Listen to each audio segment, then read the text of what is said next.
Bonjour tout le monde et bienvenue. Comme vous le voyez, pour la première fois depuis le début de Confine Science, nous ne sommes pas chacun dans nos chambres. Alors, vous pouvez peut-être remarquer aussi qu'on va essayer tout au long de cette animation de prendre quelques mesures de distanciation physique. Donc, Paul et moi, on a toujours resté à plus d'1 mètre et on a bien désinfecté tout le matériel qu'on va utiliser. En tout cas, ça nous fait plaisir d'être avec vous aujourd'hui pour la première fois un petit peu plus en présentiel parce qu'au moins, on est là tous les deux. C'est pour ça que j'ai l'air tout petit, c'est juste que je suis plus loin, je ne suis pas vraiment plus petit. Et donc, pour une petite introduction, ce que l'on va vous proposer de faire aujourd'hui, c'est un peu contrairement à ce que l'on fait parfois, c'est de partir d'un phénomène qu'on va observer et de construire ensemble des hypothèses pour essayer de trouver l'origine de ce phénomène, de savoir s'il est vrai, de savoir si on peut trouver des manières de le mettre en évidence d'autres façons. Et à la fin de cette animation, on recevra quelqu'un qui est chercheur en climatologie et avec qui on pourra élargir un petit peu le sujet, discuter de son métier, de ses recherches, etc. Mais avant de se lancer dans l'animation, comme d'habitude, on va d'abord, avant tout, afficher sur la gauche de l'écran, si c'est possible, et là je parle à Arnaud qui gère la technique comme d'habitude, la liste de matériel dont on aura besoin durant l'animation. Petit contexte général, nous sommes donc, vous le savez maintenant, Paul et Maxime, il y a nos prénoms, tous les deux médiateurs scientifiques à l'espace des sciences Pierre-Gilles de Gênes, qui se trouve dans l'entrée de l'ESPCI, Paris, lieu ESPGG où nous, normalement, on fait des animations présentielles, mais aujourd'hui, c'est en direct live sur Internet. Et depuis maintenant 15 fois. Ça fait 15 fois qu'on est là. Live. Pendant tout ce temps où on fait une présentation rapide, n'hésitez pas à aller chercher, si vous ne l'avez pas déjà fait, le matériel qui est dans la liste qui est à ma gauche, donc dans l'autre sens, c'est à l'envers pour moi. Donc, n'hésitez pas d'aller chercher ce matériel. Vous pouvez aussi prendre, alors dans le mail qu'on vous a envoyé, on vous a envoyé aussi plein de matériel, pas du tout obligatoire, mais vous pouvez pour les expériences aujourd'hui prendre un petit peu ce que vous avez envie. Alors si vous avez des petits trucs légers, des petits tubes, si vous avez des verres pas trop fragiles, si vous avez du tissu, si vous avez du papier, du carton, ramenez tout ce que vous avez envie d'essayer. Et puis si pendant l'animation vous avez envie de vous relever pour aller chercher des trucs que vous savez que vous avez chez vous et que vous n'aviez pas pris au début, il n'y aura évidemment pas de souci. Les 5 trucs dont vous aurez absolument besoin si vous voulez faire les manips en même temps que nous, pardon, j'ai du mal à centrer, ça va être tout ce qu'il y a là sur la liste à ma gauche. Et pour finir avec les petites choses techniques avant de commencer, comment est-ce que vous pouvez interagir avec nous? La plupart d'entre vous le savent maintenant. Il y a le chat à droite de l'écran. Vous pouvez écrire vos messages si vous avez créé un compte Twitch. Si vous n'en avez pas créé, vous ne pouvez pas écrire dans le chat, mais on a toute une équipe de médiateurs et de médiatrices qui est avec nous sur cette animation dans les coulisses et vous pouvez envoyer un mail. On vous répondra, on prendra en compte vos questions, vos remarques. Et donc, dans le chat, va s'afficher l'adresse mail à laquelle vous pouvez envoyer un mail pour intervenir, poser des questions, etc.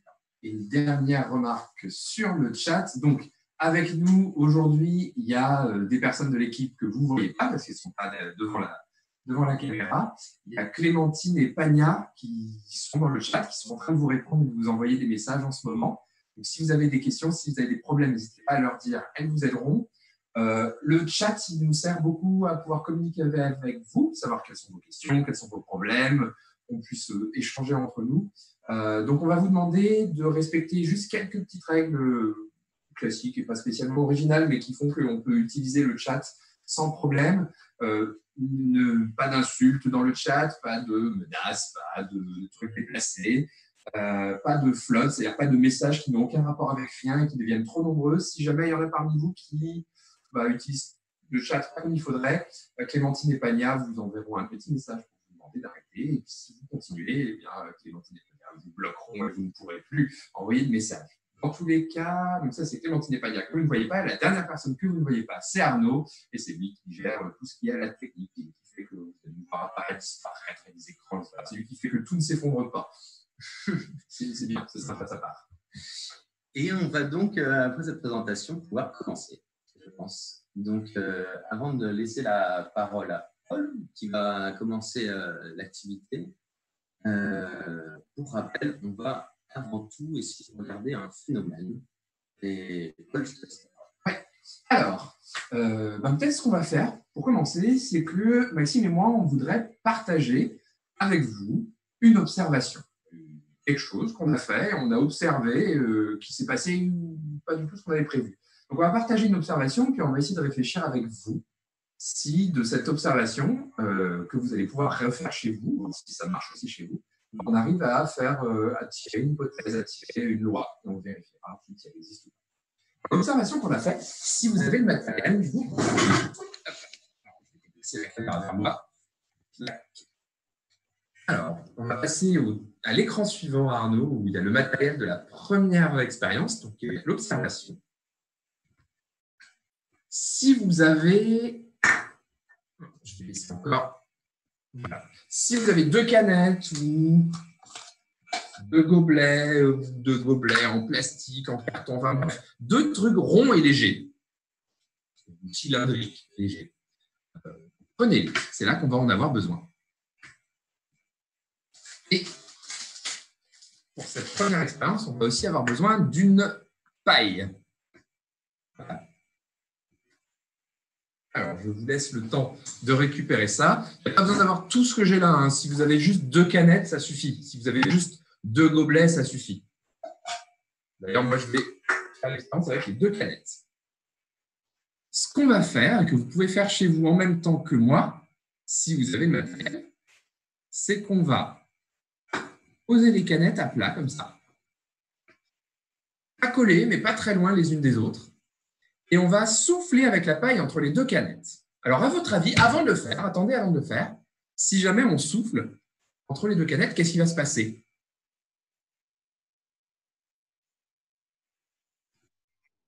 Alors, vous pouvez, ça va avec deux bouteilles. Il faut juste que, bon, disons que plus c'est léger, mieux ça sera. Donc, si c'est deux bouteilles pleines de sable, ça va être bon. Voilà. Mais après, cela dit, tant qu'elles roulent, ça reste faisable. Donc, si je souffle entre les deux, ça va s'écarter, ça va s'éloigner, ça va s'écarter, ça va se pousser.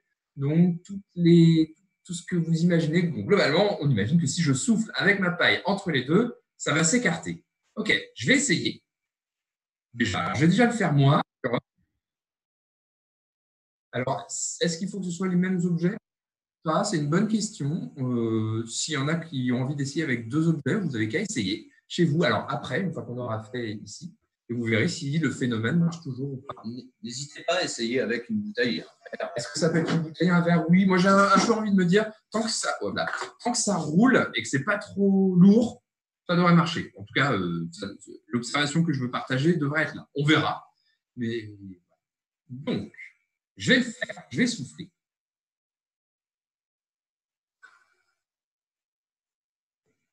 Et j'ai soufflé, et qu'est-ce qu'elles ont fait, les deux canettes?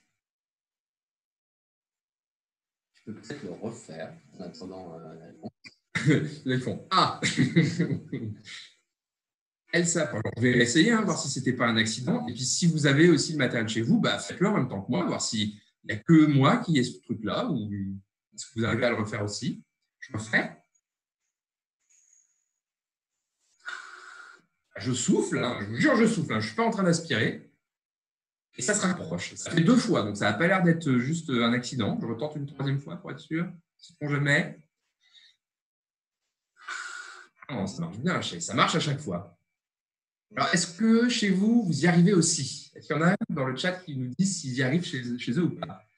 Il y en a, ça s'éloigne. On va réessayer. Et peut-être,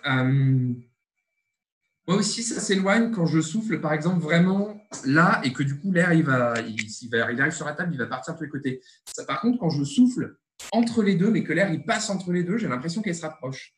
Donc, comme ça, elle s'éloigne. Arrête de rouler, toi.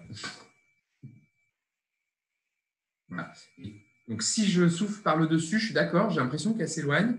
Par contre, si je souffle par là, donc vraiment l'air il passe entre les deux canettes, mais c'est tout. ça l'a encore refait. Alors, est-ce qu'il y en a d'autres qui arrivent? Je regarde dans le chat. Est-ce parce qu'elles sont aimantées? Alors, peut-être que je triche, hein, mais si vous y arrivez aussi chez vous, c'est que je ne triche pas. Donc, oui, ça veut dire qu'il y a Oiseaulol qui dit oui. Je suppose que ça veut dire que tu as réussi aussi. Quentin14 qui me dit que ça marche aussi. OK. Donc, ça veut dire, si c'est une expérience, si c'est une observation, quelque chose que j'arrive à faire chez moi et que vous arrivez aussi à faire chez vous avec votre matériel, ben, peut-être que je ne triche pas. Peut-être qu'il y a un vrai truc. Peut-être qu'il se passe un vrai phénomène. Alors, à votre avis, là, on a fait une observation. Qu'est-ce qu'on fait en science quand on fait une observation? On va remonter. Qu'est-ce qu'on fait en science quand on fait une observation et qu'elle n'était pas prévue? On essaye de trouver qu'est-ce qu'il peut y avoir comme phénomène derrière cette observation. On essaie de faire une hypothèse de qu'est-ce qui peut bien se passer. Alors, je vous laisse continuer à essayer, hein, si vous voulez continuer à essayer. D'ailleurs, je n'ai pas essayé. Avant de faire une hypothèse, je devrais peut-être essayer en changeant un peu le matériel. Je vais faire une dernière fois. Est-ce que ça marche aussi en carton? Ah, mais ça. Voilà. Donc là, c'est 2 gobelets en carton, ce n'est pas les canettes. Est-ce que ça marche aussi avec des canettes? Voilà, avec des gobelets.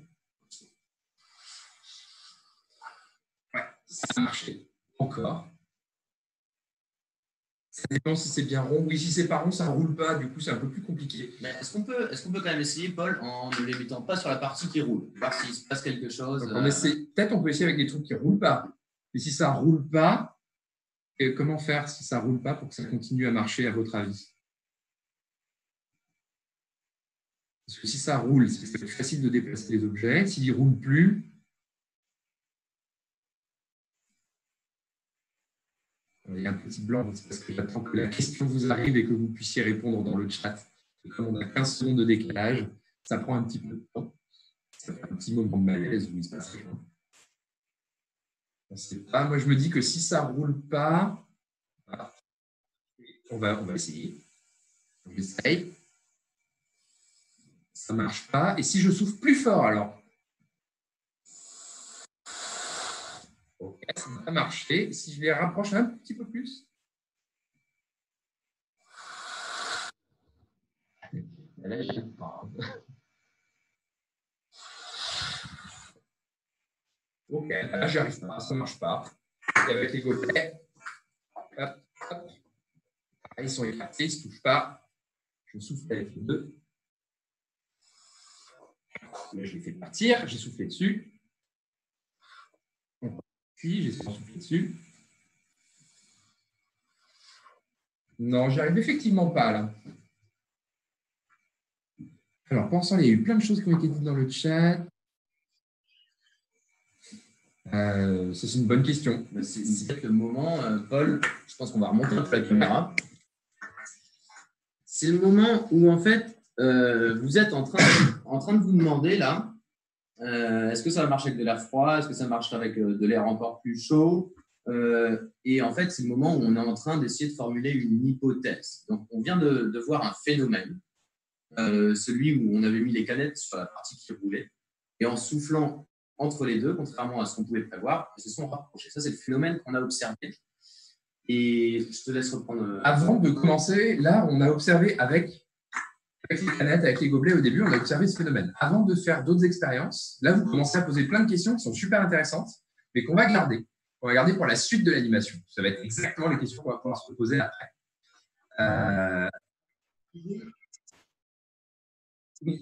Brusicor qui propose de mettre les gobelets plutôt que de les mettre tous les deux comme ça, de les mettre un comme ça, pour que les surfaces se rapprochent vraiment. Et c'est une bonne idée. On va essayer ça après. En tout cas, toutes ces idées, toutes ces variantes d'expérience, on va les garder pour plus tard. Pour l'instant, on va récupérer la première observation qu'on a pu partager, puisqu'il y en a parmi vous qui ont pu refaire la même expérience que moi chez vous. On a observé que quand on souffle entre deux canettes, parfois, on arrive à les faire se rapprocher au lieu qu'à s'éloigner. Pourquoi? Est-ce qu'il y en a qui arriveraient à dire pourquoi ça fait ça? Qu'est-ce qu'on pourrait faire comme hypothèse pour expliquer que les canettes se rapprochent quand on souffle entre les deux canettes? qu'est-ce qui peut bien se passer du côté de la science qui expliquerait que ça fait ça? Est-ce que lourd ou léger, ça change? C'est une très bonne question. Et pour ça, il faudrait imaginer d'autres expériences pour essayer de tester. Alors, pareil, on a toujours ces 15 secondes de décalage. J'ai lancé la question et j'attends de voir ce que vous répondez dans le chat. Le flux d'air n'a pas le moral. Qu'est-ce que ça veut dire, ça? Je n'ai pas du tout compris ce que tu dis. Bon, il faudra me mettre des sous-titres parce que là, je suis perdu. On peut faire plusieurs hypothèses, donc n'hésitez pas à tenter des choses. On va essayer de définir une hypothèse tous ensemble qui nous plaît assez et qu'on va essayer de vérifier en faisant d'autres hypothèses, d'autres expériences, chacun chez soi. Mais d'abord, trouvons une hypothèse qui nous plaît à peu près à tous et qu'on aura envie de tester. Et oui, d'Alcera, on est déconfiné. On est un peu déconfiné. On reste quand même en live sur Internet, mais effectivement, merci mémoire. Pour aujourd'hui, on s'est retrouvés parce que aussi on avait des problèmes de connexion, donc on avait besoin d'être sur la même connexion. Mais par contre, on ne se touche pas. Et on ne touche pas les mêmes objets. Il n'y a que moi qui touche les canettes. Maxime, il aura le droit de toucher d'autres choses. Alors, on a deux propositions d'hypothèses. On en a une qui nous vient de Antoine Demaret qui nous dit l'hypothèse, c'est l'air se glisse sous les bouteilles, les canettes, car elles sont rondes et ça les rapproche. Okay. La deuxième hypothèse de l'image numérique, c'est… Ah, il fait une petite dépression. C'est bon, j'ai compris aussi la blague, parce qu'il y a eu les sous-titres d'image numérique juste en dessous. Donc, il nous dit qu'il y a une dépression créée par le souffle, et quand on souffle au-dessus d'une feuille, ça la soulève. Donc, il y a un peu deux hypothèses qui sont formulées dans le chat. Le fait que l'air entoure les canettes et du coup les colle, ou le fait que quand on souffle entre les deux canettes, ça va faire, quand on souffle quelque part, ça va aspirer ce qu'il y a sur les côtés. On n'est pas à l'ESPGG, on est ailleurs pour l'instant. Alors, est-ce qu'on a la réponse à la question de Luc Anselme? Je ne sais plus. Est-ce que ce lourd ou léger, ça change? Alors, du coup, Luc Anselme, je te redis ce que je disais tout à l'heure. Je ne sais pas. Il faudrait faire l'expérience, refaire l'expérience avec deux bouteilles très lourdes et deux bouteilles pas lourdes et voir si tu arrives à faire dans les deux cas ou pas. Je pense que c'est la meilleure façon d'avoir une réponse. Donc, on a ces deux hypothèses. Ce que je vous propose, c'est d'en choisir une. Je vous propose de choisir comme hypothèse. On va voir. Peut-être c'est ça qui se passe, peut-être c'est pas ça qui se passe. On va choisir comme hypothèse. Peut-être que ce qu'on arrive à mettre en évidence avec ce phénomène, avec cette expérience, c'est effectivement quand on souffle quelque part. Il y a juste une autre hypothèse. C'est une autre hypothèse. Mais de toute façon, il va falloir qu'on enchaîne. Alors, du coup, on va garder une seule. Donc, ce que je vous propose, regarde une hypothèse pour la suite de cette animation, c'est on va voir, est-ce que c'est vrai que quand on souffle quelque part, ça aspire ce qui est sur les côtés? Quand on souffle, là, ce qui se passerait, c'est que si je soufflais entre les deux canettes, quand je souffle, ça aspire ce qui est sur les côtés. Si c'est vrai que quand on souffle quelque part, ça aspire ce qui est sur les côtés, alors si c'est un vrai phénomène, on devrait pouvoir faire d'autres expériences pour le mettre en évidence. Alors, il y a des questions dans le chat. On nous dit, on n'est pas sûr de la définition de dépression. Je vais prendre le relais peut-être Paul maintenant. Ça me dérange pas. Parce que donc là, les propositions par exemple d'Alcera qui vient ensuite quand on souffle l'air chasse existant, ou bien encore ça crée du vide parce que ça souffle l'air existant. Ça rejoint un petit peu ce que l'hypothèse sur laquelle Paul proposait qu'on parte, à savoir quand l'air va vite, il a tendance à aspirer ce qu'il y a autour de lui. On a souvent la notion de vide et aspirer. Donc, ça peut être notre hypothèse de départ. Et maintenant, à partir de maintenant, on ne va pas répondre à vos questions. Vos questions, on va les garder pour la fin dans un document. Et quand on accueillera notre chercheur, on lui posera une salve de questions que vous avez posées et on partira, pourquoi pas, si vous le souhaitez, dans la théorie. Et maintenant, ce qu'on vous propose, c'est que vous manipiez. Donc, ça veut dire quoi? On ne va plus répondre au pourquoi, on vous annonce tout de suite. Maintenant, on va vous demander de vous faire des manips chez vous et de nous dire de les reproduire à l'écran. Alors, l'idée des manips qu'on va faire, c'est, on part de cette hypothèse qui, quand on rassemble un petit peu certaines que vous avez dites, c'est quand l'air va vite, il il aspire ce qui est autour de lui, ce qui expliquerait pourquoi les quatre se rapprochent. Donc, quand l'air va vite, il aspire ce qui est autour de lui. Ça va être notre hypothèse. Et le but, c'est que chacun chez soi, avec du matériel qu'il a rassemblé, du petit matériel qui traîne chez soi, ce qui tourne autour, certes des canettes, des gobelets, mais aussi un petit bout de polystyrène, un petit bout de papier, une feuille de papier, une vis, ce que vous voulez, invente une expérience pour vérifier, pour essayer de vérifier cette hypothèse, pour vérifier si effectivement, quand l'air va vite, ça aspire ce qui est autour de lui. Ça, c'est le but. Donc, par exemple, j'en ai déjà vu dans le chat commencer à proposer des expériences. Je ne sais plus qui disait, je pense que c'était peut-être Image Numérique. Oui, c'est ça, Image Numérique qui dit que quand on souffle au-dessus d'une feuille, ça la soulève. Ben, ça, c'est aussi une autre idée d'expérience qui pourrait être faite pour voir si, ben, c'est vrai, est-ce que quand je souffle au-dessus d'une feuille, ça l'aspire. Ce sera un moyen de tester cette hypothèse. Donc maintenant, pendant un quart d'heure, comment ça va se dérouler? On a 15 minutes devant vous. Pendant ces 15 minutes, vous êtes chez vous, vous tentez des expériences pour vérifier cette hypothèse. Et vous allez nous dire ce qu'on doit faire pour les reproduire si ça a marché. Et pour ça, on va vous mettre un lien dans le chat vers un document collaboratif où vous pouvez nous décrire l'expérience qu'on doit faire. Alors, c'est plus simple dans le document collaboratif, peut-être, pour qu'on ne se coupe pas la parole dans le chat, etc., et qu'on puisse bien lire la manip que vous vouliez qu'on fasse. Et là, Clémentine ou quelqu'un dans le chat va vous mettre le lien vers un document collaboratif pour que vous nous décriviez vos expériences pour qu'on les refasse en direct. Et nous, ce qu'on va vous montrer tout de suite maintenant, c'est le matériel que nous, on a ici. Donc, on va changer de caméra. On va mettre en gros plan une grande… On va Arnaud en régie de passer au plan suivant.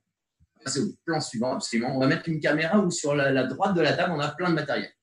Donc, je vais faire un petit tour du matériel et vous décrire ce qu'on a. Vous n'avez pas forcément tous la même chose chez vous, mais tentez des expériences chez vous et donnez-nous des consignes pour qu'on reproduise ces expériences. Alors, nous avons ici un vieux sac plastique de ceux qui devraient être interdits. La pâte à fixe, une sorte de tissu feutre.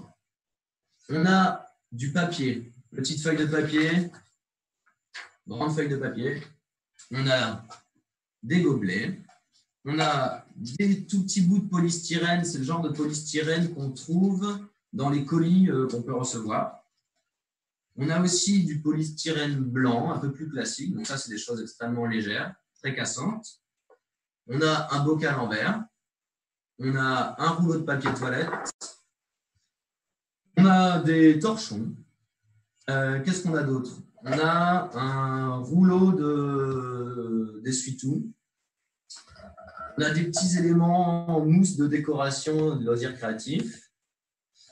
On a des boules pièces. On a des pailles. Je continue, hein, mais vous pouvez faire vos expériences chez vous. On a des élastiques, une règle. On a une règle ici. On a un grand sac poubelle noir. Et pour finir, on a des petits bâtonnets. Voilà le matériel que nous, on a à notre disposition. Si vous avez ces choses-là chez vous, vous pouvez les utiliser pour essayer d'imaginer des expériences. Si vous avez autre chose et que vous avez une autre idée, essayez, n'hésitez pas. En tout cas, l'hypothèse qu'on veut vérifier, c'est est-ce que c'est vrai que quand on souffle, quand l'air va vite, il aspire ce qu'il y a autour de lui. Et alors, maintenant, nous, on ne va pas faire d'expérience tant qu'on n'aura pas reçu de consignes. On en a reçu. On en a reçu. Eh bien, très bien, c'est parti. Il y en a qui sont très rapides. Donc, on va faire les consignes que vous nous avez envoyées. N'hésitez pas à les faire, alors soit à essayer ce qu'on fait, soit à essayer pendant que nous, on fait des trucs, à essayer de votre côté les expériences que vous avez envie d'essayer avec le matériel que vous avez. C'est vraiment libre pendant un quart d'heure. On fait ce que vous nous proposez et vous faites ce que vous voulez. Alors, qu'est-ce que je prends? Alors, on nous propose de souffler entre deux feuilles de papier. Souffler entre deux feuilles de papier. Très bien. Alors, peut-être on se pose la question ensemble. Si on souffle entre deux feuilles de papier et que c'est vrai, que quand on souffle, ça aspire ce qu'il y a autour, qu'est-ce qui devrait se passer? Alors oui, attention, il y en a qui suppriment ce que les autres écrivent, ce qui est un petit peu casse-pied parce que du coup, ça reste pas. Mais donc, si c'est vrai que quand on souffle, ça aspire ce qu'il y a autour, qu'est-ce qui se passe si on souffle entre deux feuilles de papier, à votre avis? Sachant que je ne sais pas trop comment souffler entre deux feuilles de papier. Est-ce que je peux essayer de faire ça, mettre un petit espace avec mes doigts?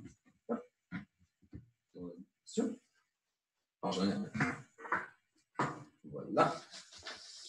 Je peux mettre un espace avec mes doigts entre les feuilles et essayer de souffler entre les deux feuilles qui ont cet espace entre elles. C'est peut-être ça qu'il faut que j'essaie de faire. Okay. Alors, si vous avez envie, vous pouvez aussi chez vous prendre 2 feuilles de papier et puis essayer. Là, pour l'instant, il va falloir nous dire comment on met ces feuilles de papier pour mieux voir. Là, je ne sais pas. On ne voit pas grand-chose pour l'instant. On a pris 2 feuilles de papier, on ne voit pas très bien. On faire à la verticale. On voit bien la verticale. Donc là, je vais me placer comme ça, avec mes 2 feuilles de papier un peu écartées. Je vais souffler au milieu.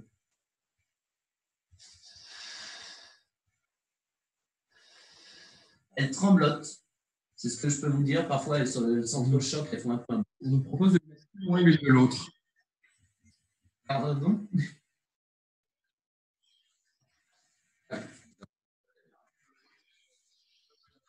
Alors, un peu plus éloignées les unes des autres. D'accord. Donc, alors ça devient technique, mais je vais le faire. On nous demande, alors juste un petit peu, on nous demande dans le chat, qu'est-ce qu'il faut faire exactement? Alors, 3 choses. Nous, on va tester les expériences que vous nous proposez. Donc, vous pouvez les tester en même temps que nous, si vous avez le matériel. Si vous avez des expériences à nous proposer, mettez-les dans le document qu'on vous a mis dans le chat. Alors, on peut peut-être remettre le lien vers le document dans le chat. Vous pouvez en proposer des expériences qui pourraient nous montrer si c'est vrai ou pas, l'hypothèse qu'on disait tout à l'heure. Est-ce que c'est vrai que quand on souffle, quand de l'air va vite, ça aspire ce qu'il y a autour? Alors là, clairement, l'hypothèse semble très bien vérifiée avec cette manip. Là. Pendant ce temps-là, Maxime, il a testé entre les 2 feuilles. Les 2 feuilles viennent se coller assez immédiatement.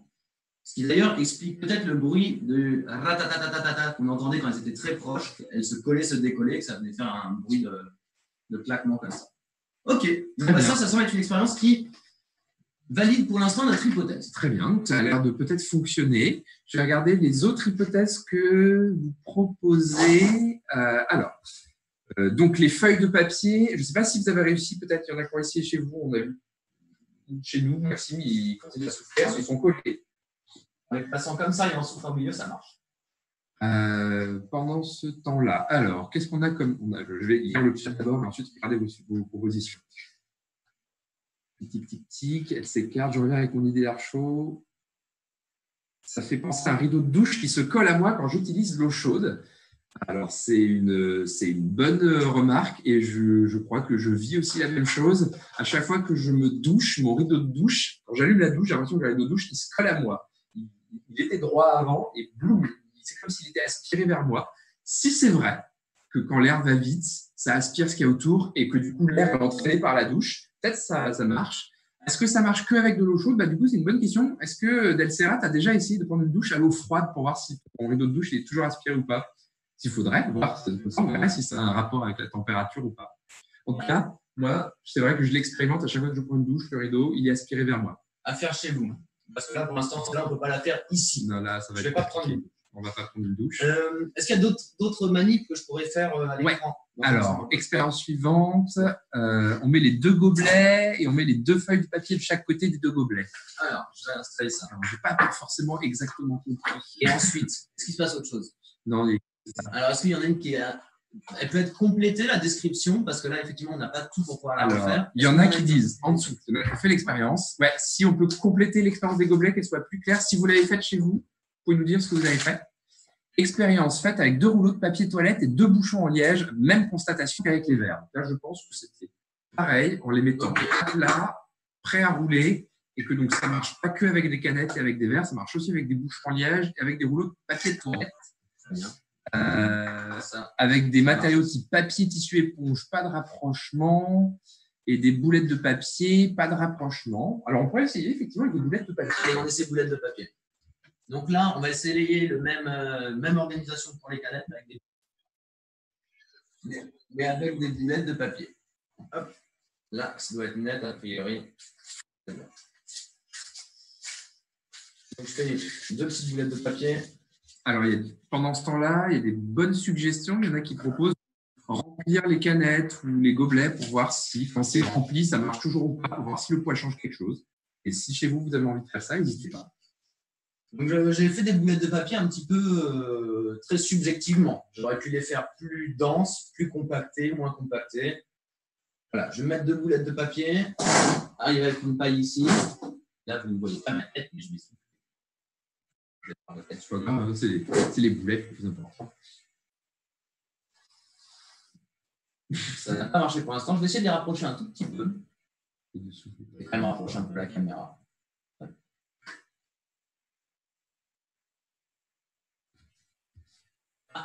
Moi, j'ai vu qu'elle a commencé à se rapprocher avant d'être éjectée par le souffle.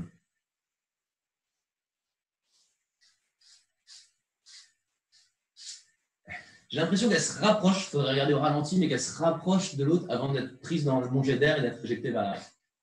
Bon, il faudrait regarder ça en slow motion. Est-ce qu'on a d'autres propositions? Alors, on nous propose. Peut-être on peut faire aussi ce que nous proposait Bruce Sicor tout à l'heure, c'est-à-dire de retester avec les gobelets, mais plutôt que de les mettre comme ça, tous les deux pareils, en mettre un vers le haut, un vers le bas, comme ça, ils ont vraiment la même surface. Je propose que je le fasse moi, puisque c'est moi qui les ai touchés. Je peux prendre une paille. Je vais reprendre une paille. Je vais le faire rapidement pour voir. Tac. Ouais, c'était très net. Il y a un gobelet qui s'est jeté sur l'autre. Je le refais. Clac. Donc, effectivement, quand la surface des 2 gobelets ne s'éloigne pas trop, ça marche très bien. C'est peut-être aussi ça le problème avec les 2 boulettes, c'est que comme elles sont vraiment petites et rondes, il n'y a pas beaucoup de surface entre les deux. Mais apparemment, si vraiment les 2 surfaces se suivent, ça marche mieux. Allez, on peut se donner encore 3 minutes de réalisation. Alors, on va voir s'il y a d'autres expériences proposées. Il y en a qui disent vive les sèche-cheveux, effectivement, hein, si vous avez des sèche-cheveux. Alors, peut-être nous, on ne va pas en sortir maintenant. Ah non, tout a été supprimé. Donc, je vais devoir lire dans le chat. Tac, tac, tac. Quand on souffle dans un sac en plastique, en le tenant, les bords se rapprochent. Ok, on va essayer ça. Donc, moi, j'ai un sac plastique.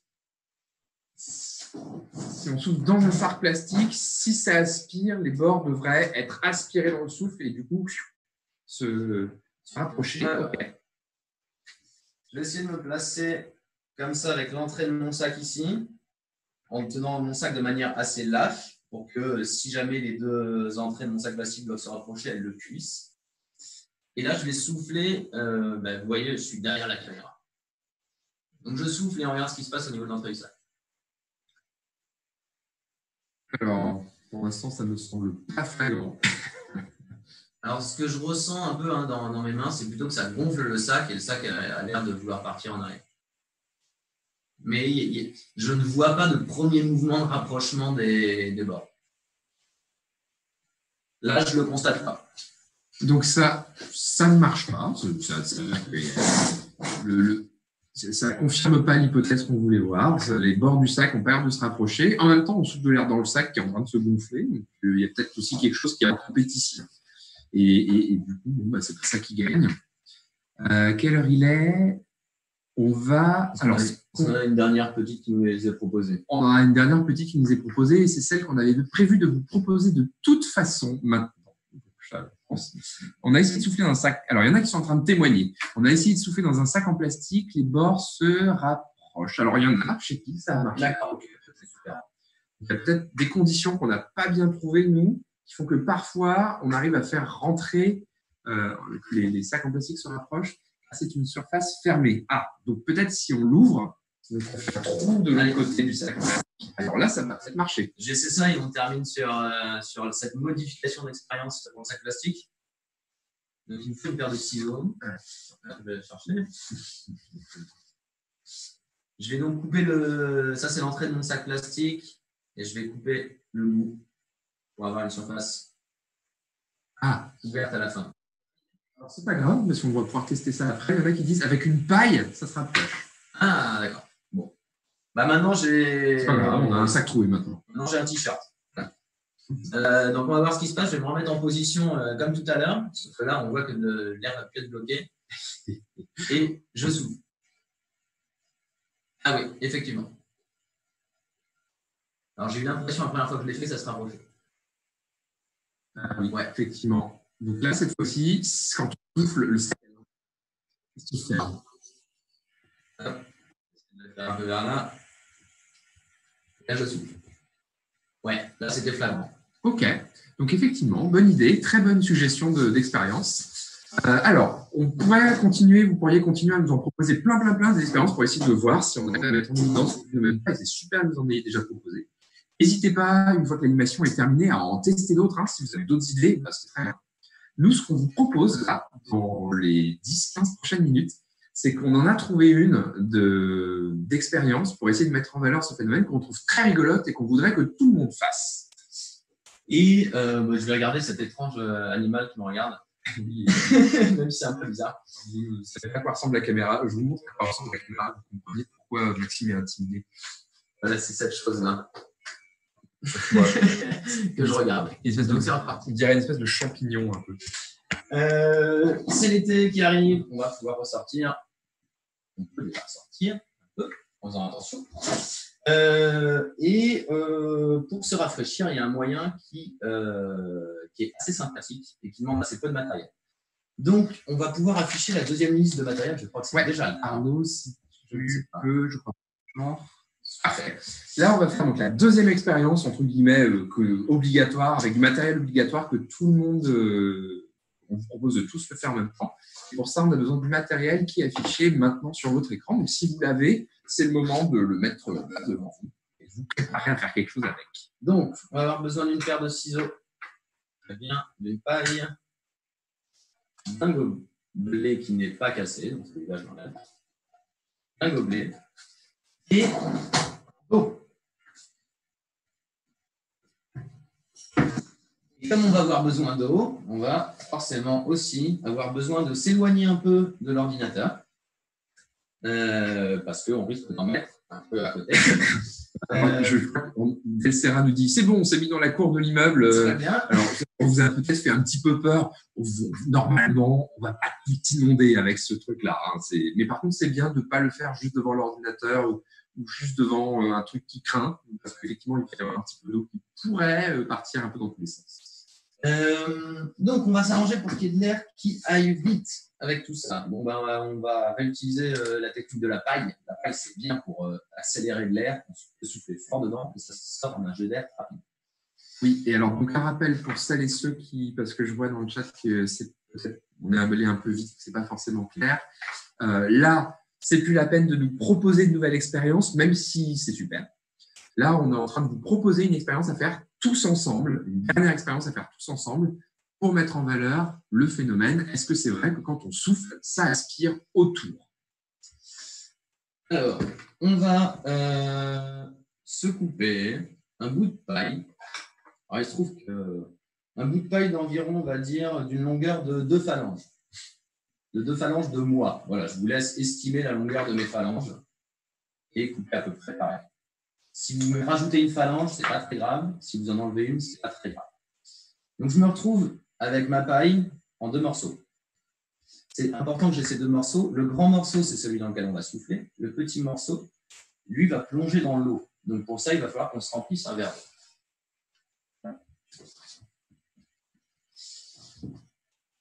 Notre verre d'eau, il doit être rempli de telle sorte que le petit bout de paille puisse plonger dans l'eau, mais dépasse de la surface de mon verre. Donc là, je vais réorienter la caméra pour qu'on voit bien le verre d'eau par le côté.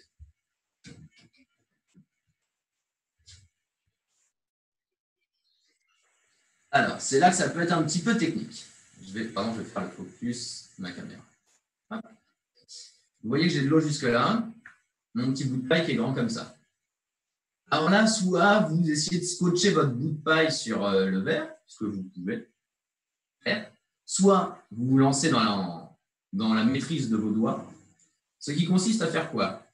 Tenir votre pouce et le majeur, venir caler le petit bout de paille ici et le bloquer contre le bord du verre par l'intérieur avec votre index. Et aussi une possibilité, hein, si vous avez de la pâte à fixe, vous pouvez aussi coller la paille contre le verre à la pâte à fixe. C'est complètement faisable. On nous demande si on a une paille coudée, j'imagine qu'on peut couper juste au niveau de son coude. Est-ce que c'est la bonne taille? En tout cas, je pense que c'est pas mal de virer la partie un peu coudée pour garder que les parties qui sont vraiment bien droites.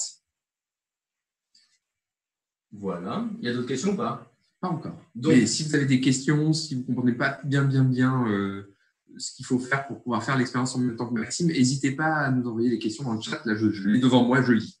Donc, je résume, on a rempli un verre d'eau. Notre petit bout de paille, finalement, sa taille importe peu. Les seules choses qui sont importantes, c'est qu'il ne soit pas très grand et qu'il plonge dans l'eau, mais dépasse du verre. Donc, pour résumer, pour ceux qui disent « j'ai pas tout suivi », vous avez besoin d'un verre d'eau et d'un bout de paille, une petite paille de… là, la paille de Max, elle fait… je pense qu'elle fait 4 cm. 5 cm de long. Ça, voilà. Vous prenez un bout. Les pailles aussi, c'est interdit. Moi, j'ai une paille en carton, c'est plus interdit du tout. Mais effectivement, les pailles en plastique, maintenant, vraiment, il n'y en a plus trop. Moi aussi, en tout cas, voilà, vous avez besoin d'un petit bout de paille de 5 cm que vous plongez dans un verre d'eau. Et si vous pouvez aussi le fixer contre le bord, comme Maxime là, en ce moment. Mais sauf que là, Maxime le tient avec son doigt. Vous pouvez aussi le fixer avec du scotch ou de la pâte à fixe si vous n'arrivez pas à le tenir avec votre doigt. Et moi, en vrai, je vous conseille de vous entraîner à le tenir avec le doigt parce que c'est bien plus pratique. Et on prend vite le coup de main. L'idée, c'est juste d'avoir un verre, bloquer la paille avec l'index et venir tenir le verre avec le reste de la main en le lâchant par dessus. Donc, normalement, vous en êtes là. Vous avez votre petit bout de paille qui plonge dans votre verre. Et il y a un seul élément qu'on n'a pas encore utilisé. Enfin, il y en a deux. Il y a le grand bout de paille, celui-là, et le torchon. Les deux vont servir à partir de maintenant. Ce grand bout de paille va nous servir à projeter de l'air très vite. Et l'idée, ça va être de faire un spray d'eau, donc des mini-gouttelettes qui vont se disperser devant nous. Si c'est vrai, l'hypothèse qu'on s'est fait ensemble, de dire que quand on souffle de l'air, il aspire ce qu'il y a autour, alors si Maxime et vous, chez vous en même temps, vous soufflez de l'air dans la grosse paille et que cet air, vous le soufflez au-dessus de la petite paille, ça devrait aspirer ce qu'il y a de l'autre côté de la paille. Et on va voir si ça marche. Donc, l'idée vraiment, avant de souffler dedans, je vais vous montrer la position des pailles. Ça va être, et j'essaie de faire quelque chose de net, de placer la grande paille à peu près comme ça, et là, de souffler fort juste au-dessus de la petite paille. Donc, je vous laisse essayer ça. Moi, je vais le faire contre le tableau qu'on a derrière nous et qui est une matière un peu plastifiée. Alors, est-ce que vous allez voir les gouttelettes? Non, ça m'étonnerait, ce sera beaucoup trop loin. Je vais rajouter… alors, je peux peut-être scotcher une feuille, on va la voir qui s'assombrit peut-être avec les gouttelettes qui sortent. Est-ce qu'on a un bout de scotch qui traîne derrière l'ordinateur? Et je vais rapprocher le tableau. Je ne vais pas toucher. Merci. Alors, je scotche une feuille et puis on verra bien si elle s'assombrit quand des gouttelettes la frappent. Chez vous, est-ce que vous pouvez déjà commencer à essayer de souffler sur la petite paille avec la grosse paille? Dites-nous si ça marche, si vous arrivez à faire remonter l'eau dans la petite paille. Donc, je vais aller me placer. Donc, il y en a qui me disent que ça fait le chant d'un oiseau.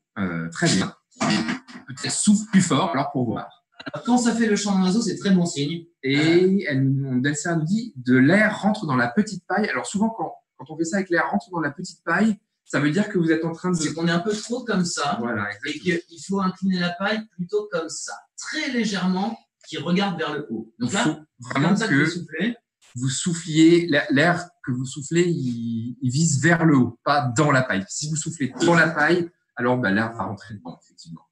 Donc ma position, ça va être celle-là, et maintenant c'est le moment où je vais le faire. Et Delsa nous dit il y a des bulles qui se forment dans l'eau. Effectivement, ça veut dire que tu es en train de souffler dans la paille. Il faut souffler au-dessus de la paille. La position vraiment comme cela, et là c'est parti, je vais souffler sur ma feuille.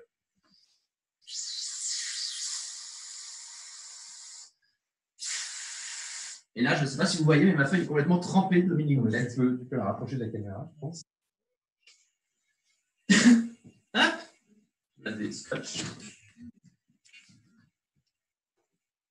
Et là, juste en ayant soufflé un tout petit peu, ce que vous voyez, d'ailleurs, on le voit sur les bords. Que la feuille est trempée, ça se faisait très bien. On voit qu'elle est trempée et on voit l'apparence avec laquelle elle est trempée sur les bords. Je ne sais pas si vous voyez. On sent qu'il y a des mini-gouttelettes qui ont impacté la feuille. Donc, certes, au centre, on a reçu tellement qu'elle est complètement trempée, mais sur les bords, on voit encore cet aspect de mini gouttelette qui a frappé la tête. Alors, essayez ça chez vous. Antoine Marie nous dit ça marche. Donc, il y a au moins quelqu'un qui est en train de réussir à asperger tout autour de lui. Ça gicle partout, parfait. Donc là, il y en a qui très bien. Et donc, si vous avez des difficultés, généralement, le souci, c'est l'inclinaison des pailles. Vraiment, ça, c'est vraiment le plus important pour réussir à faire cette manip-là. Il faut vraiment que vous souffliez au-dessus de la paille qui est plongée dans l'eau et pas dans la paille qui est plongée dans l'eau. Quand j'ai mon petit bout de paille ici, la grande paille, elle est légèrement inclinée de cette façon-là.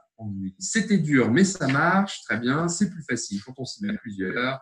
Est-ce que c'est réussi?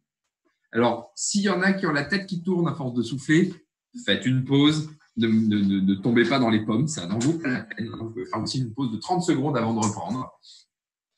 Ça fait un geyser, donc très bien, ça marche. Donc, il y en a plein parmi vous qui arrivent, qui ont réussi à souffler au-dessus de la paille. Et apparemment, si notre hypothèse de départ, elle était vraie et apparemment ça marche, si vraiment quand on souffle de l'air, ça aspire ce qu'il y a autour de l'air qu'on souffle, ça aspire ce qu'il y a en bas de la paille et ça fait remonter l'eau. Je vais venir voir ça à côté de toi, Paul, si tu peux travailler un peu par là. Oui. Merci. Bien, ok. Peut-être juste un dernier truc avant de passer à la suite. L'expérience que vous venez de faire, en fait, c'est une expérience que vous avez peut-être déjà fait chez vous, parce que… Tournez vers moi, je ne peux pas m'approcher plus. Si jamais il y en a si parmi vous, il y en a qui ont des bouteilles de parfum où quand on appuie sur une parfum, on n'a pas malheureusement. On a quelque chose de similaire. Des bouteilles de parfum où on appuie sur une petite poire, il y a qui est pleine d'air, ça projette. En fait, si vous regardez ces bouteilles de parfum à l'intérieur, il y a une paille qui plonge dans le parfum. Quand vous soufflez, quand vous appuyez sur la poire, ça souffle de l'air au-dessus de la paille qui est aspiré, qui aspire le parfum. Ça le projette. Sinon, Maxime a autre chose à vous montrer qui utilise le même phénomène. C'est aussi typiquement tout ce genre de produit. Vous êtes peut-être déjà demandé, est-ce que si j'ouvre ma bouteille, ça marche encore? Oui, ça marche encore. Parce que ça repose juste sur ce phénomène de souffler avec, en gros, une paille au-dessus d'une porte. Quand on appuie ici, il y a de l'air qui passe au-dessus de la paille que vous voyez là et ça aspire ce qu'il y a en bas de la paille. Donc, ce qu'on vous a fait faire, en fait, c'est juste reconstruire un truc comme ça. Et maintenant, vous savez le faire. Alors, ce qu'on vous propose maintenant pour la fin de cette animation, c'est, on vous a dit plein de choses, on a fait une hypothèse, on a essayé de faire des expériences pour voir si ça marchait. Et maintenant, on vous propose de rencontrer un chercheur qui s'appelle David Faranda, alors je vais le présenter rapidement avant qu'il apparaisse. Il est chercheur CNRS au CEA de Saclay dans un laboratoire dont je n'ai pas le nom noté là sous les yeux maintenant, donc il faudra que je vous dire le nom exact du laboratoire. Je n'ai pas préparé une petite fiche. Et il travaille en climatologie et donc lui, il pourra peut-être nous dire, parce que quand on travaille sur le climat ou la météorologie, on a souvent affaire à des histoires de pression, de vent, de fluide qui bouge, etc. Donc, si vraiment c'est vrai que quand il y a de l'air qui va vite, quand il y a du vent qui va vite, ça aspire tout ce qu'il y a autour, un météorologue ou un climatologue devrait vraiment être au courant, devrait savoir si c'est vrai ou pas. On va pouvoir lui demander et puis on va discuter avec lui. Bonjour David. Bonjour David. Bonjour à tout le monde. Alors, tu peux déjà nous dire le nom de ton labo pour de vrai, je m'excuse complètement. C'est le laboratoire des sciences du climat et de l'environnement.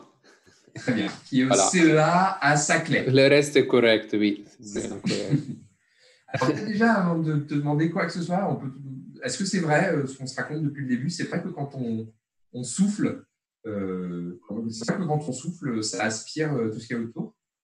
Ah oui, en fait, c'est un principe très simple, ça s'appelle l'effet Venturi et c'est juste une manifestation de la conservation de la masse. Alors, dans ton exemple du parfum, c'est parfait parce qu'en fait, on est en train de comprimer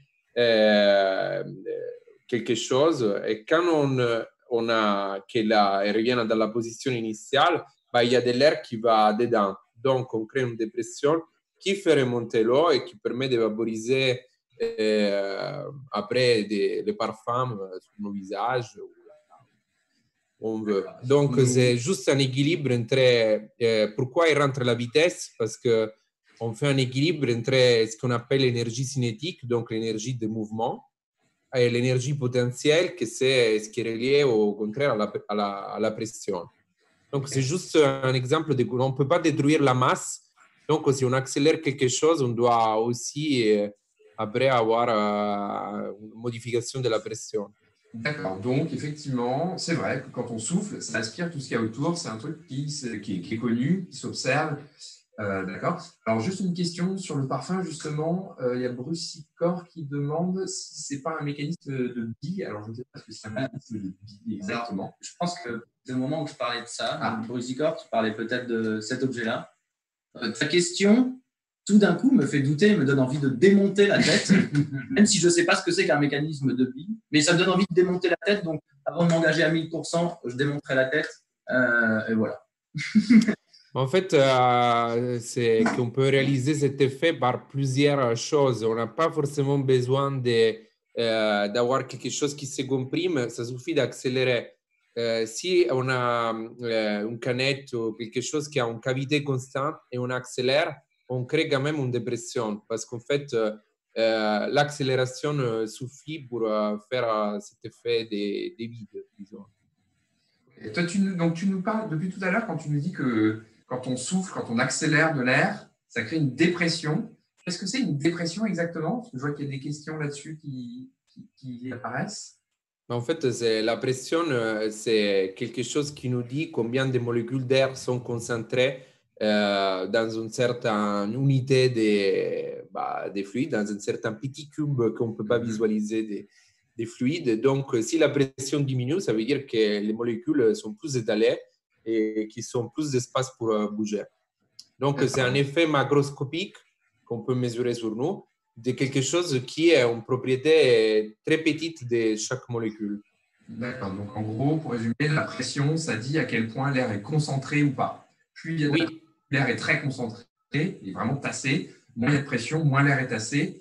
Et du coup, l'air, il va avoir tendance à aller toujours des endroits où il est le moins tassé vers là où de là où il est le plus tassé vers là où il est le moins tassé. Donc, en fait, quand on souffle, on crée une dépression, on détasse l'air à un endroit moins tassé. Du coup, ça aspire tout l'air autour qui est aspiré vers là où il est le moins tassé. Okay. Donc, quand tu dis une dépression, c'est un peu ce qu'on disait tout à l'heure aussi. C'est pour ça, c'est qu'on crée une dépression que ça aspire. D'accord. Et alors, là, on parle de… Il y a plusieurs sens communs de dépression. Alors, on a parlé là de dépression avec quand on souffle, ça crée une dépression et ça aspire des choses. On en entend aussi parler quand on parle de météo. Et dans le titre de ton labo, il y a climatologie. Alors, est-ce que tu peux en dire un peu plus sur ce que tu fais, pourquoi il y a ce mot climatologie dans tes recherches? Et puis, n'hésitez pas dans le chat à poser vos questions que vous avez envie de poser à David et on les lui reposera. En fait, oui, on a les dépressions aussi en météorologie et en climatologie. C'est ce qu'on appelle les dépressions, par exemple, atlantiques. C'est les tempêtes, ce qu'on appelle les tempêtes, comme la tempête Xynthia qui est arrivée sur la Bretagne. Ça, c'est une dépression qu'on observe dans l'atmosphère. Et là, pareil, en fait, quand on a une dépression, l'air a la tendance à aller vers le centre de la dépression.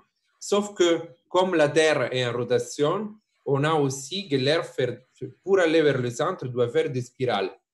Donc, on observe des vents qui ne sont pas directs vers le centre de la dépression, mais qui sont plus en spirale vers le centre de la dépression. Et pareil, quand on a un anticyclone, ce qu'on appelle une antidépression ou un anticyclone, on a l'air qui est poussé vers l'extérieur parce qu'elle peut pas, justement, elle va chercher les dépressions qui sont voisines.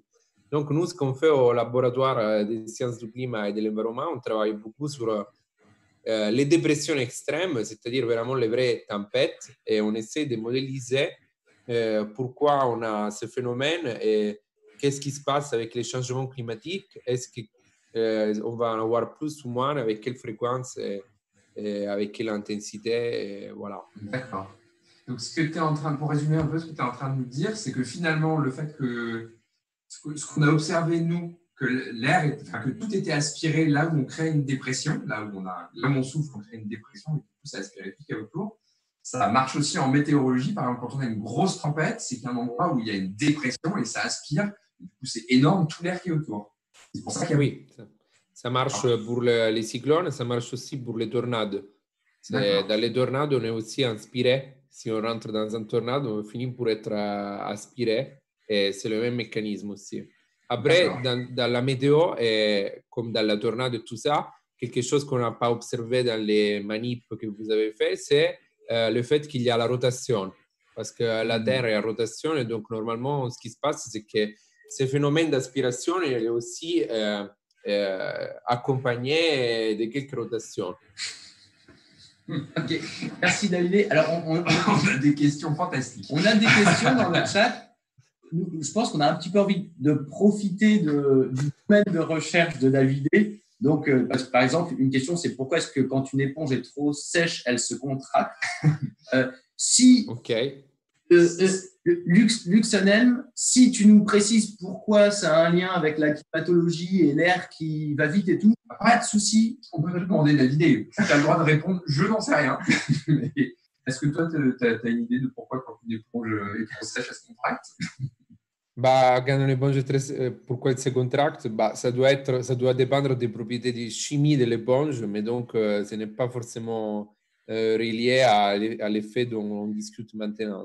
D'accord, donc là, on ne sait pas. Pareil, il y avait une question, je veux passer une question sur pourquoi on se colle au rideau de la douche.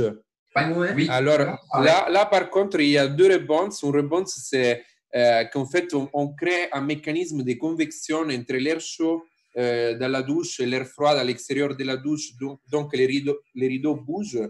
Alors ça veut dire quoi un mécanisme de convection, David? Comme quand on fait des pâtes.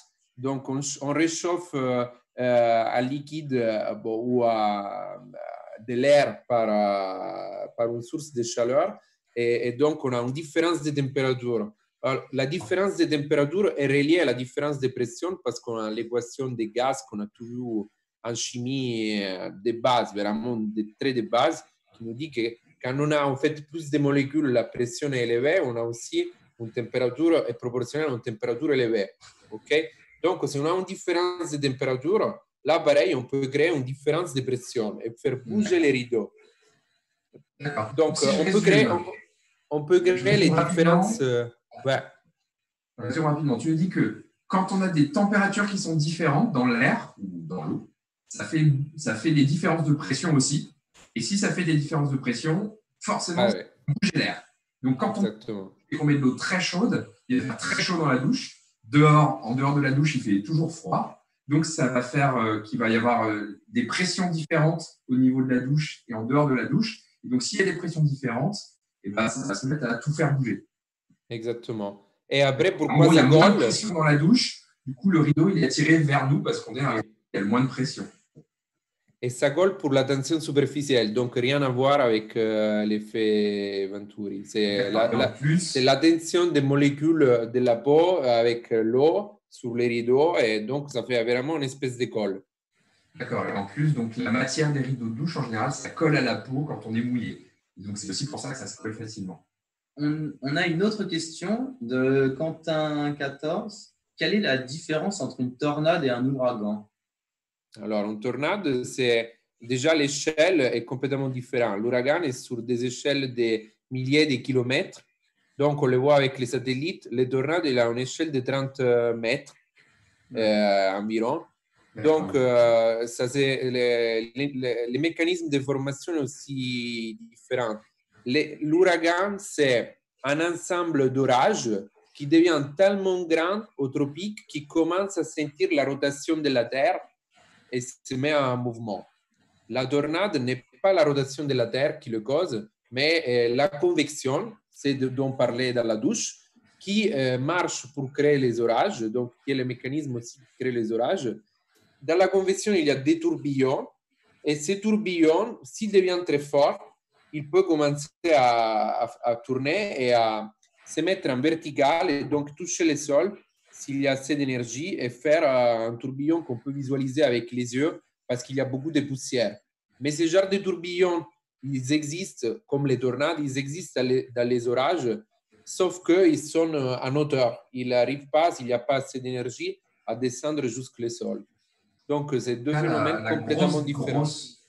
La grosse différence, Un ouragan, c'est très, très grand. Ça se fait sur des dizaines de milliers de kilomètres. Des milliers de kilomètres, pas des dizaines de milliers de kilomètres. Des milliers de kilomètres, d'accord. Alors qu'une tornade, ça peut être une trentaine de kilomètres de large. Trentaine de mètres. Qui recouvre tout un continent, c'est tout un ouragan.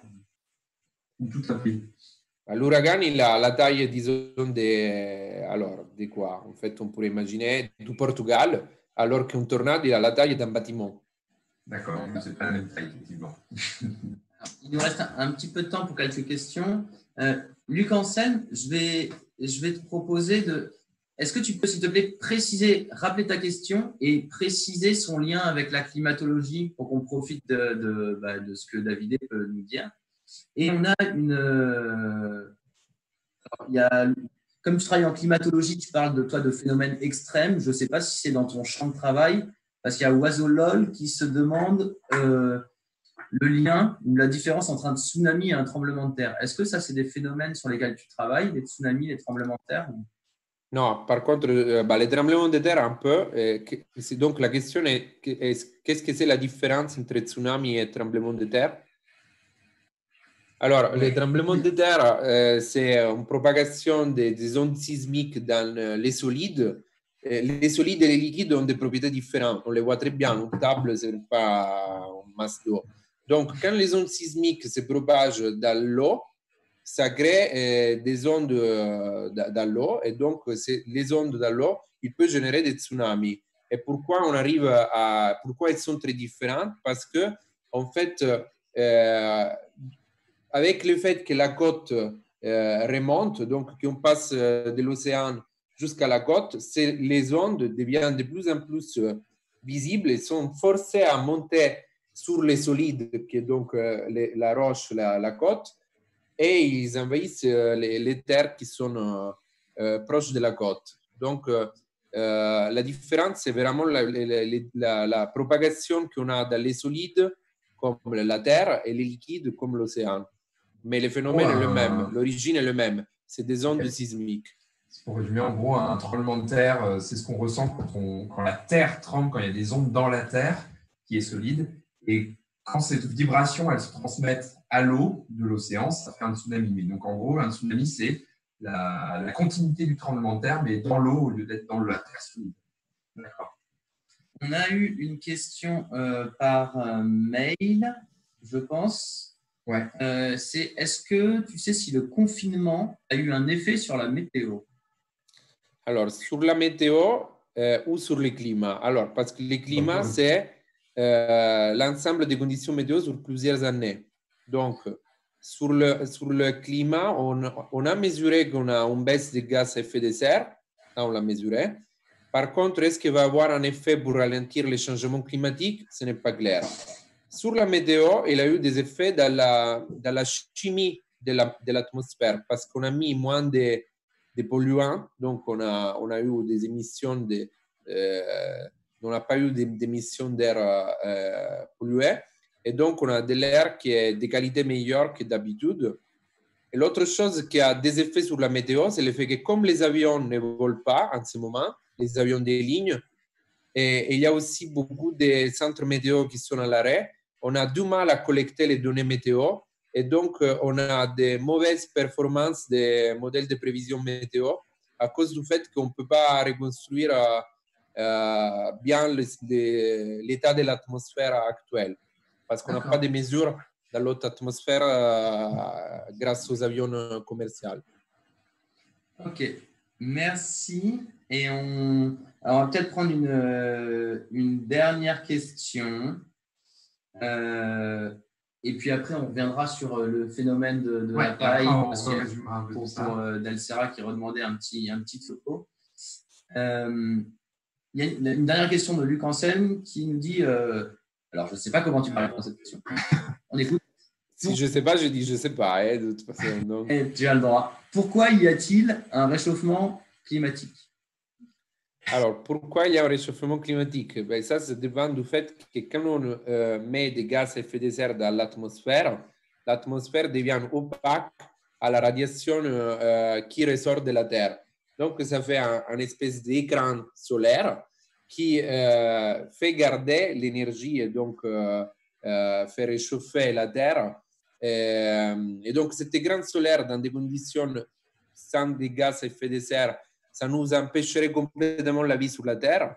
Le fait qu'on a déjà un peu de CO2 dans l'atmosphère de façon naturelle, ça nous a permis la vie sur la Terre parce que la température moyenne est de 15 degrés, était de 15 degrés. Et maintenant, le fait d'ajouter encore plus de gaz à effet de serre, ça fait un déséquilibre qui donc rapporte de plus en plus des réchauffements qui après, ça reste un peu dans l'atmosphère et un peu dans les océans aussi. D'accord. Donc, pour résumer rapidement ce que tu viens de dire, ce qui se passe, qui crée le réchauffement climatique, c'est que comme il y a de plus en plus de gaz à effet de serre, comme par exemple le CO2 dans l'atmosphère, la chaleur de la Terre n'arrive plus à s'échapper. C'est le gaz qui empêche la chaleur qui est au niveau de la Terre de s'échapper de la Terre. D'accord. Et il va être temps de s'arrêter là. Ouais, on va juste… Alors, avant de rappeler, ne quittez pas tout de suite, parce que déjà, on veut revenir un tout petit peu sur l'expérience de la paille avec Dalsera qui posait une question, le lien avec l'air qui est rapide et de la paille. Et après, on vous dira quels sont les rendez-vous avec nous et on vous donnera aussi les rendez-vous de science. Ouais. En tout cas, merci beaucoup, David. Merci à vous. On va te libérer. Merci d'avoir répondu à ces quelques questions et d'avoir partagé. Et à bientôt. À bientôt. Et donc, je reprends ma paille avant qu'on se dise au revoir. Je reprends ma paille, mais on repasse. Donc, pour résumer, attends, je vais revenir là, je pense. Bougez. Notre hypothèse qu'on a vérifiée que David nous a confirmé. Notre hypothèse de départ, c'était quand l'air va vite, il aspire ce qui est autour de lui. Alors, on est dans notre configuration avec le verre d'eau. J'ai mon verre d'eau avec la paille qui plonge dedans. Là où l'air va aller vite, quand je vais souffler comme ça, c'est au bout de cette paille-là. Au bout de cette paille, l'air va aller vite. Donc, la question à se poser, c'est qu'est-ce qui se trouve autour de là où l'air va aller vite, puisque l'air qui va vite aspire des choses. Mais étant donné qu'on souffle juste en haut de la petite paille, ce qui se trouve autour de l'air qui est rapide, c'est de l'air de la pièce, mais aussi l'air qui est contenu dans la petite paille et aussi l'eau donc, qui est dans la petite paille. En fait, quand je vais souffler très fort, l'air qui est dans la petite paille va être aspiré, ça va faire remonter l'eau qui, elle aussi, va être aspirée dans la petite paille. Et au bout d'un moment, l'eau, elle va arriver juste au sommet de la petite paille. Et là, elle va se faire disperser en plein de gouttelettes par l'air qui est très rapide. Et David nous a… J'ai répondu avec une pipette Pasteur, mais c'est dur de viser. Oui, je peux mettre la vidéo avec d'autres broussikors à tester un autre protocole qui marche, mais à l'air plus aléatoire. En tout cas, ce que David nous a confirmé, c'est qu'effectivement, quand l'air va vite, il aspire ce qu'il y a autour de lui, et notamment pourquoi il aspire. Il nous a expliqué pourquoi ça aspirait. Parce qu'on crée une dépression. Là où on souffle, là où l'air va vite, l'air est aussi moins tassé, il y a moins de pression. Et comme il y a moins de pression, ça attire tous les endroits où l'air a plus de pression autour. Ce qu'on crée en soufflant, c'est qu'on crée une dépression là où on souffle, comme en météorologie, où quand on a une grosse tempête, souvent, c'est qu'il y a une dépression, une grosse dépression quelque part, qui du coup aspire l'air qu'il y a tout autour. Et c'est pour ça qu'on peut avoir des grosses tempêtes. Et avant de se dire au revoir, Luc Anselme, ta question à laquelle on n'a pas répondu, je dois t'avouer que je ne l'ai pas bien comprise. Alors, j'ai essayé de te demander de préciser parce que je ne l'avais pas bien comprise. Et même quand tu as précisé, avec le R, je n'ai pas trop compris. C'est pour ça qu'on a pas… Il demande pourquoi quand on se met de l'eau dans la bouche, ça fait et qu'on souffle dedans, ça fait des bulles. Parce que la question qui est là, je dirais, c'est juste parce que quand tu as de l'eau dans la bouche, tu souffles de l'air et du coup, ça fait qu'il y a de l'air qui passe dans l'eau et c'est ça qui fait des bulles. Si c'était plus précis que ça la question, je ne l'ai pas compris. Dans tous les cas, on ne va pas avoir le temps même si vous avez plein de questions, c'est super, on ne va pas avoir le temps d'aller plus loin dans vos réponses. À la fin de cette animation-là, on va vous transmettre un lien vers un document où il y a des ressources. Si ça vous intéresse d'en apprendre plus sur la mécanique des fluides, sur pourquoi ça aspire, pourquoi machin, pourquoi le truc, d'autres questions qui sont en lien. N'hésitez pas à regarder les vidéos et les ressources qu'on a mis dans ce document. qui vous permettront d'aller plus loin. N'hésitez pas, si vous avez des questions qui vous viennent après cette animation, à soit éventuellement nous les envoyer par mail, soit chercher sur Internet des réponses et à regarder plein de choses qui pourraient vous répondre, ou à tester par vous-même si vous posez certaines questions. Des fois, il suffit de le tester à la maison et on a la réponse qui est là. Et les prochains rendez-vous? Ouais, prochain rendez-vous. Alors déjà, vous avez dans le chat un lien vers le document qui vient d'être posté par Clémentine. Donc, si ça vous intéresse de récupérer, allez voir les vidéos et les ressources. Ben voilà, vous avez le lien.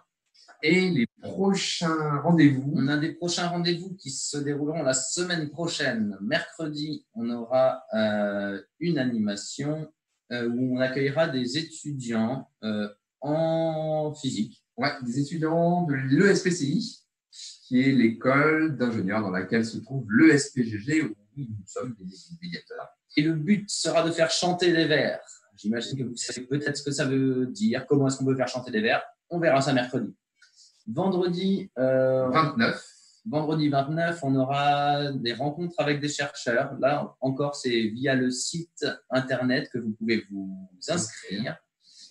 Site internet qui va être mis dans le chat, qui se trouve aussi en dessous de la vidéo. Donc, n'hésitez pas. Il faut s'inscrire pour ça. Et on va aussi, si possible, vous mettre dans le chat, et c'est aussi en bas de la vidéo, le programme hebdomadaire de ce qui se passe en sciences, en direct sur Internet, etc., fait par Science en Live, qui recueille plein de choses. Il y a des maths, il y a de la physique, il y a un milliard de choses intéressantes. La science. On n'est pas les seuls à faire de la science sur Internet en ce moment. Donc, si ça vous intéresse, n'hésitez pas à explorer tout ce qu'il y a dans le programme de Science en Live mais qui vient de vous être envoyé dans le chat. Là aussi. Donc, vous pouvez cliquer dessus si ça vous intéresse et vous faire un petit programme pour les jours à venir. Nous, on ne sera pas là avant mercredi prochain. Vendredi, pas d'animation, pas de rencontre avec des chercheurs. On fait le pont. Donc, du coup, à la semaine prochaine. Merci.